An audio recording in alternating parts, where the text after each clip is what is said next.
Eternal kinship is not a faith that competes with yours. Whether you are Christian, pagan, agnostic, or atheist, your beliefs are your own, and we do not disparage them. Eternal kinship is something older and simpler than belief. It is ethnoreligious naturalism, the conscious remembrance of who we are and where we come from. It is the recognition that those of Mediterranean, Celtic, Germanic, Baltic, and Slavic ancestry are eternal kin, bound not by doctrine, but by blood, by ancestry, and by the natural reality we all share. We are those who remember, and we remember that kin comes first. The story that follows is an Ethnomythopoeia, a mythic retelling of a life that history truncated. Julian the Apostate never lived to become the man this manuscript imagines. But the thought that he was reaching toward, that the sacred is not beyond nature, but is nature, read rightly, is the same thought that lies at the heart of eternal kinship. This is what he almost understood. This is what we carry forward.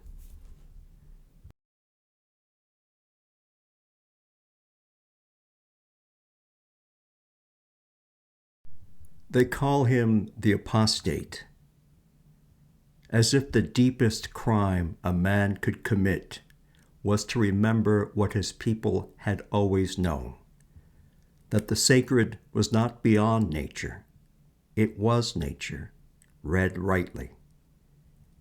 He had been emperor, soldier, philosopher. He had sacrificed to the gods in the old way, rebuilt the temples, dismissed the bishops, and tried, through sheer imperial will, to turn a civilization back toward its roots. He failed. The Galileans were too entrenched, the inertia of a dying world too great, and so he went into exile, carrying nothing but his books and the questions that had never left him. It was in exile that he wrote his final manuscript. Not a polemic, not a defense. He was done defending. This was something quieter, the record of a man who'd spent his life fighting for the gods and in losing everything had finally understood them. He wrote at dawn, facing east. The manuscript began with a single line. I sacrificed 10,000 bulls to Helios, and it was not until I had nothing left to offer that I finally saw him clearly. He does not need our ritual. He rises without our permission.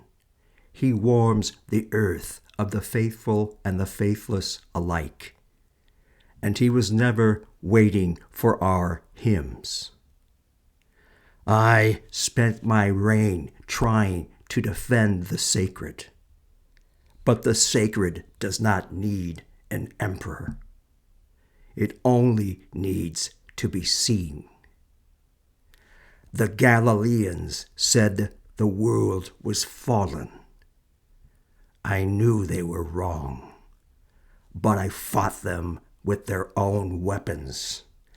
Miracle against miracle, institution against institution, as if the divine were something that could be won in an argument.